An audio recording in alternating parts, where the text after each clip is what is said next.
저는 빕니다. 빕니다. 운동을 시작하시게 된 계기가 있을 것 같은데요. 제가 운동을 한 거는 이제 한 3단계 정도로 나눠볼 수 있는데, 처음에 이제 중학교 때 뭐 제가 체격이 좋으니까 체육 선생님이 뭐 역도 대회도 내보내고 태권도 대회도 내보내고 뭐 그랬더니 이제 어떤 취미 활동의 시기가 있었고요.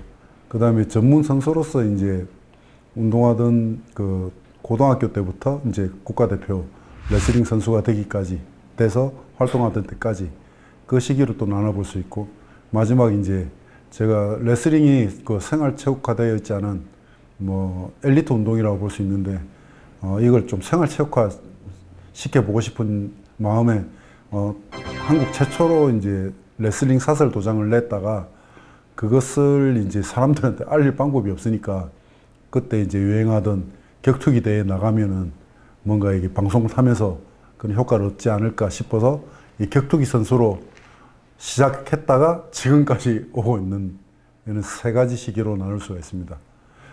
처음에 이제 뭐 그냥 중학교 때 선생님 나가라 할 때는 진짜 연습 없이 그냥 자연인 그 자체로 이렇게 나갔는데, 뭐 운동을 또 뭐 아예 안 했던 건 아니고, 제가 어릴 때 뭐 태권도도 했었고 뭐 이런 경험들이 바탕이 돼가지고 조금씩 이게 성적은 났던 것 같아요.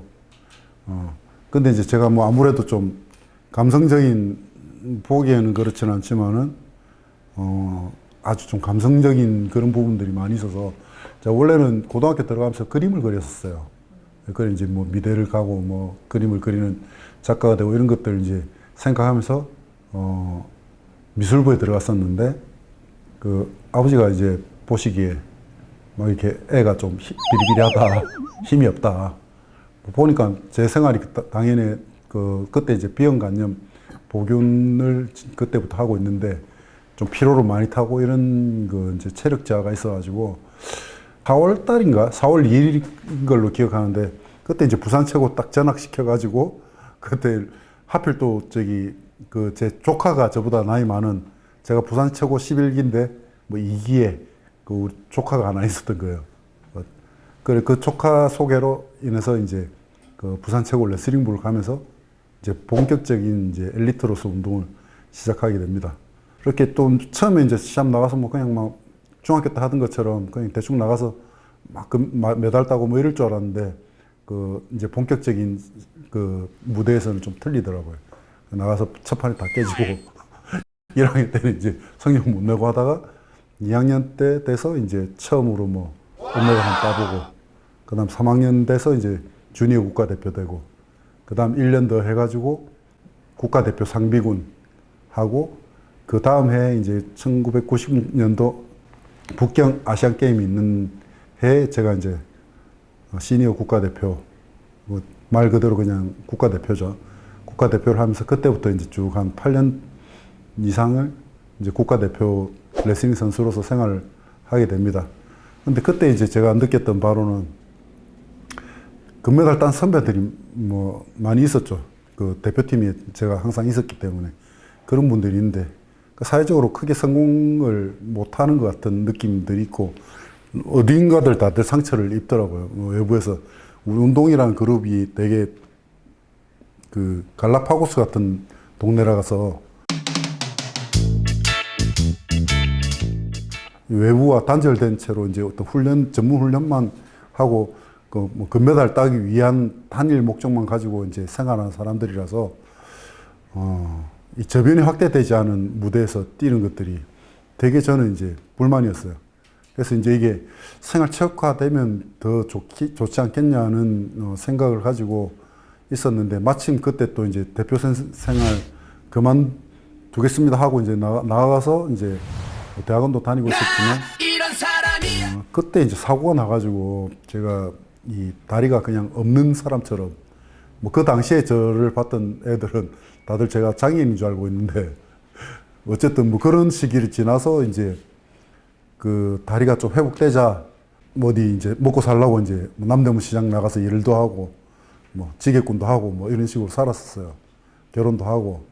남대문 시장에서 이제 새벽에 일을 하게 되는데, 그때 이제 시청에서 2002년도에 시청에서 막 큰 함성 소리가 막 들리더라고요.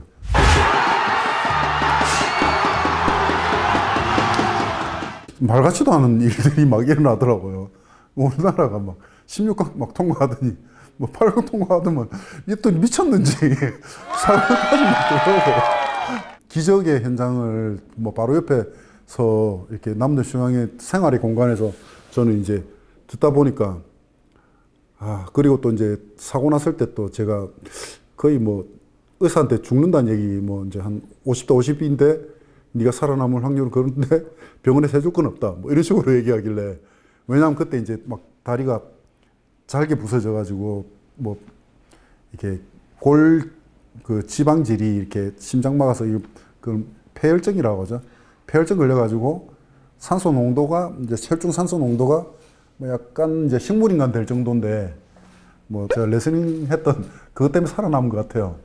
그때 뭐 의사한테 막상 죽는다는 얘기 듣고 그러니까는 인생은 자기가 뭐 언제 죽을지 결정하는 게 아니라 언제든지 갈 수 있다는 뭐 이런 것들 뭔가 한번 다시 시작해 본다는 그런 기분이 있었던 것 같아요. 그래서 뭐 살고 싶은 생각 이유도 다시 한번 생각해 봐야 됐고 인간의 삶에 대해서 뭐 나의 삶에 대해서 이제 많이 돌아보게 되죠. 그때 막 기운 넘칠 때는 막 내가 뭐 해본 것도 없고 뭐 많이 안 한 것처럼 그렇게 생각했는데 그때 이제 아무것도 저항할 힘이 없을 때 뭐 내 친구가 와가지고 야 인마 니 하고 싶은 거 다 놓고 살아놓고 뭔 그런 얘기를 하냐 뭐 이러길래 뭐 힘 있었으면 뭐 막 반항을 했을 텐데 그 힘이 없으니까 다 받아들이게 되더라고.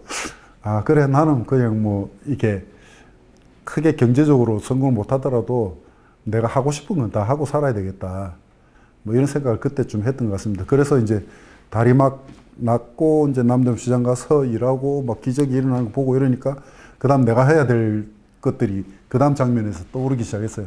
그래서 이제 그 전에 이제 생각하던 것들인데 레슬링 생활 체육화를 위한 이제 사설 체육관을 이제 한번 내려고 생각을 하고 있던 와중에 이제 그 레슬링 협회에서 어떤 뭐 그 공모를 했었죠. 뭐 어린이 생활 체육을 위한 뭐 방안을 뭐 연구하라. 저는 이제 석사까지는 했었기 때문에 그런 이제 보고서 같은 거는 뭐 잘 만들어내 가지고 입상을 했었던 것 같습니다. 그래서 이제 협회 지원을 받아 가지고 이제 최초의 서울에서 서울 역삼동에서 한국 최초의 사설 레슬링 도장을 만들어내고 이제 수강생들 받아 가지고 이제 운동을 하는데 그때 당시에 막 유행하던 게 뭐 프라이드, UFC, 뭐 기타 등등이 이제 격투 대회들이 막 소개되기 시작했었고, 뭐 물론 이제 시작한 거는 이제 92년도가 3년도 비디오 막 대여점이 있을 때 그때 뭐 진짜 싸움 뭐 이러면서 이제 비디오별로 보고 했던 기억은 있는데 일본 격투기 무대가 꽃이 피던 시기가 이제 그때쯤이었어요. 프라이드라는 대회가 60억 분의 1 효도로 뭐 이런 일이 있을 때 그때 이제 그 격투기 관련된 이제 지망생들을 데리고 운동하는 게 그나마 좀 현실적이었었는데 그때는 이제 국내 대회도 처음 생기고 해서 심판으로서 이제 참가를 했다가 그 이후에 이제 프라이드라는 대회에 참관을 갔다가 뭐 효도로 하고 뭐 이런 이벤트도 있고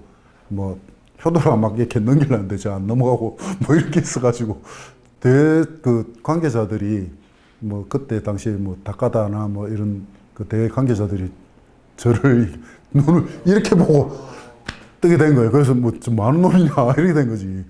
저는 이제 그때 당시에 효도로가 챔피언이니까 챔피언은 어느 정도 되는가 레슬링 하는 사람들 이렇게 몸 잡아보면 그 사람은 어느 정도 밸런스 잡혀 있고 어느 정도 센 사람인지 알 수 있으니까. 근데 효도로가 너무 상냥한 사람이라 제가 일반인인 줄 알고 살짝 넘기려다가 제가 이걸로 넘어가기에 너무 부끄러운 미안한 뭐 이런 장면이라서 그거는 안 넘어가고 이렇게 살짝 버텼더니 막 갑자기 전투 모드가 된 거야. 갑자기 인간이. 넌 나에게 모욕감을 줬어.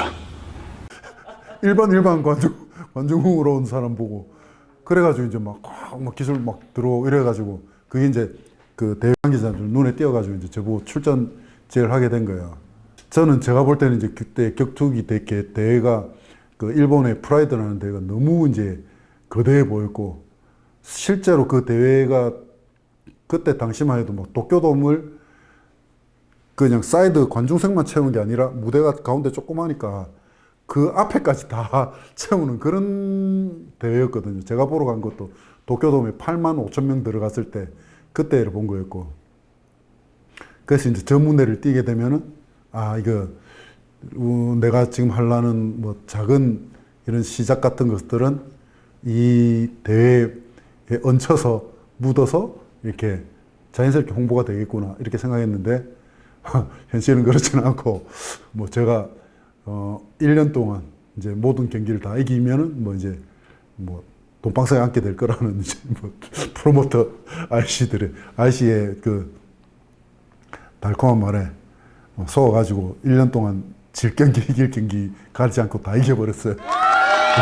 그래가지고 이제 여러분들 머릿속에 남아있게 되는 그 딱 1년인데 그 이후로는 이제 대회사하고도 싸우고 뭐 프로모터 아저씨하고도 싸우고 대회사마다 다 싸웠던 것 같아요. 제가 이런 사람들하고 안 싸워나가면은 제 뒤에 있는 격투기 선수들이 대우를 이제 못 받겠구나.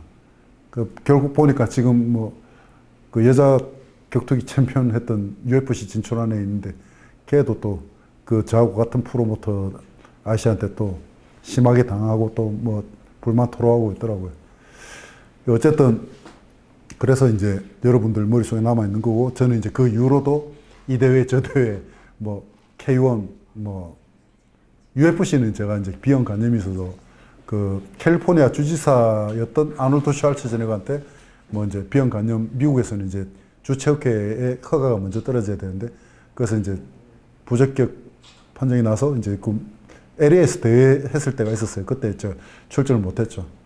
그리고 나서 이제 일본의 격투기들은 망하고 저는 미국은 가지 못하고 그 다음에 이제 국내에 이제 격투기 대회가 쭉 이어지고 있었는데 뭐 그런 이제 그 시기들을 거치고 지금 제가 어쩌다 보니 이제 대전에 남아있게 된 것 같습니다. 그래서 제가 이런 3개 정도 시기를 이제 운동을 했던 경험을 말씀드릴 수가 있겠네요. 구독과 좋아요 같은 거, 이런 거, 다른 유튜버들 보니까 다 필수로 이렇게 강요하는 분위기, 뭐 그런 것들이 있던데, 저는 뭐 제가 파이터라고 해서 여러분들한테 뭐 구독과 좋아요 누르라고 강요하지 않습니다. 저는 빕니다. 빕니다. 제발 좀 도와주십시오. 아저씨 좀 먹고 삽시다.